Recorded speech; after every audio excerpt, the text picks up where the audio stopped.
Hey there, so today we have another review. This is one of the most exciting ones that I'm actually going to have from, well, they're all being exciting, but this was Von Ebert's. This is their volatile substance, so the Northwest IPA, so they actually call it Northwest. This was canned at about 2 months. Wow, man, this is picked up like literally a week fresh. That's crazy. But it did take me 6 weeks to get these beers, so, or 5 weeks, so we're about 6 weeks, or now we're at like 5 weeks since, no, jeez, I can't do math. We're about 7 weeks since canning. This is Von Ebert's Volatile Substance. This got GABF, gold medal winner for IPA. I believe it's Mosaic and Simcoe based, and I cannot wait. I don't think I've ever reviewed anything from Von Ebert.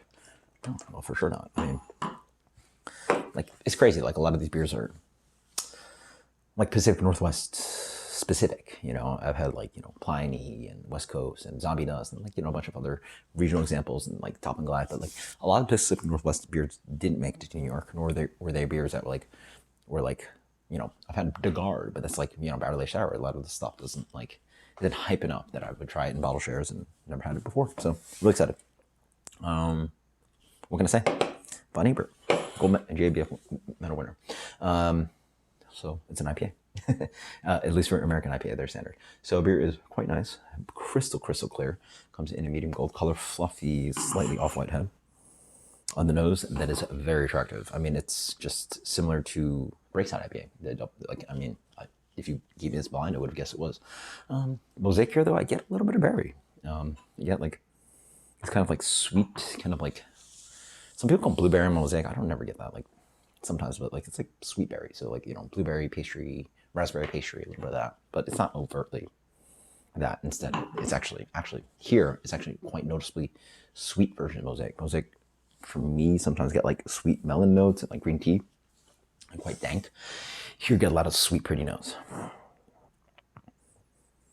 Yeah, it's got this like confectionery, kind of like almost like raspberry cotton candy thing. It's actually quite fun for a West Coast IPA, but underneath is quite dank and soily as well. It smells tasty, and there's just such a sweetness on the Mosaic on here. And again, we're not talking about a sweet beer like Citra or like Sabro. It's like coconutty kind of thing going on. It's a very specific kind of like Mosaic thing that it's like soily West Coast danky, but like it's also like very, it smells interesting. It's very cool. Clean, crisp. It's actually a very rich man of bitterness. This is a medium.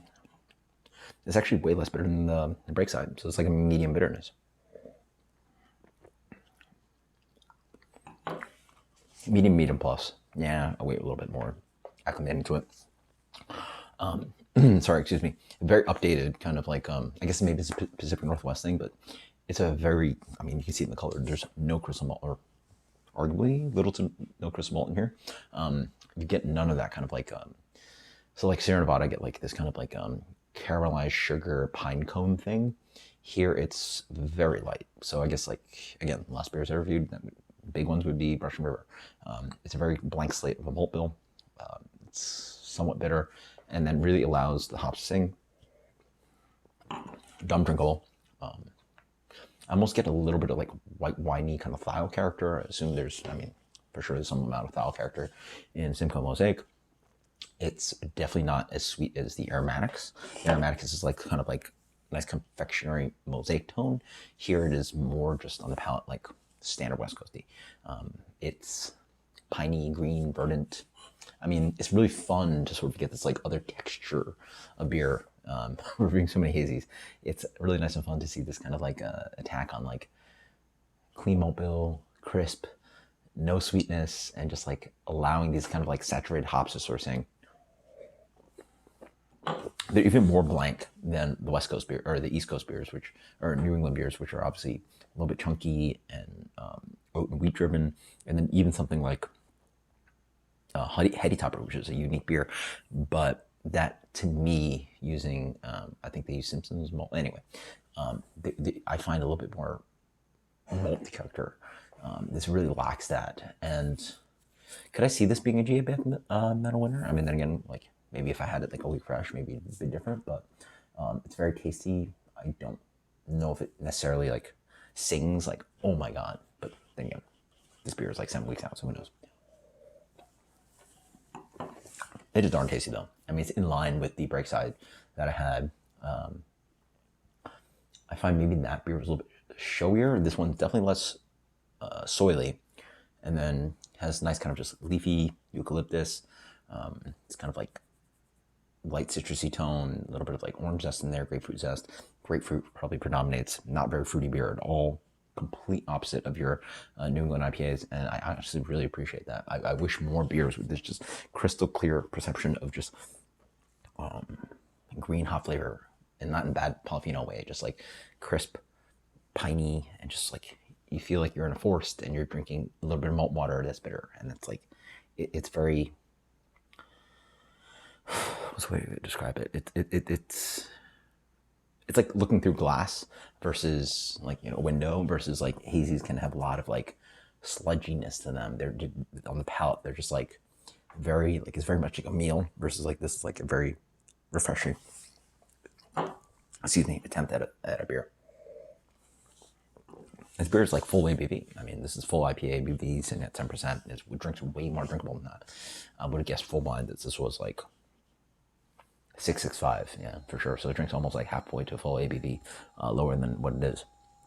It almost has a little bit of sessionability to it. Like, you know, you can, I mean, I don't know if you could trick somebody and think that this was like a 5% beer, but like has almost this kind of like American Pale Ale kind of character where, I mean, I guess the standard is Sierra Nevada Pale Ale, which has a lot of crystal malt to it, but like it almost drinks like an American Pale Ale.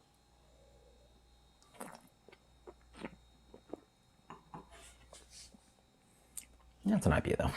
It's an IPA, yeah. What am I drinking? As I drink more, I get more of that like standard mosaic character that I get. So I get green tea, leafy, a little bit of this kind of like underripe kind of melon thing that I get, and maybe a hint of the berry. The sweetness is, and the crazy thing about this beer is that the hops are the sweetness. Like the malt shows no sweetness, and just a really blank slate of like light, kind of just lightly toasted bread kind of character, and then really allow the hops to show any kind of like. Again, there's like, it's almost as if like somebody put like a joke amount of raspberry jam on your toast. It's just like hint of berry, just like, you know, you could barely see it. Like if you saw a piece of toast, it's just like hint of pink and just a hint of that sweetness comes through. So the berry note is actually quite fun. The mosaic, fun beer. That's absolutely fantastic. I wish more beers like made like this. High drinkability, high repeatability. Impressions not top, but I really enjoy it. So let's go with a solid. I've been rating like New England IPAs so high for like years, and it's kind of these beers that I'm like going back to, just like, oh, I want something that's clean and crisp. And yeah, that's my rotating. That's part of the channel, right? You see myself evolving as a what's the word I'm looking for? Like flavor descriptor, but like also like a person reflecting my thoughts and my tastes and my opinions on beer. And like, this is where I'm sitting these days. Like, these are the beers I wanted to review. Like, I dread, honestly, reviewing a lot of hazies because they just don't do it for me. And the last one that blew me away was obviously the Grim beer, and also like Roaring Table. But the hazies have not impressed me generally. Sapwood Cellars, even the Treehouse beers didn't impress me as much. That I reviewed like a year ago or a year and a half ago. So tasty. And as I drink more, like now I sort of see what people think of blueberry. Like this is a really fun kind of light, kind of like, again, blueberry is not a sweet fruit, so in my mind, so super tasty. Let's go with a solid. I can drink a ton of this. This is a solid 96 plus. 96 plus. That is Von Ebert's volatile substance. I mean, I'm probably at here. I'm almost done. You guys see me in reviews. I'll probably be sipping on a beer and like going here. This is crushable. So good.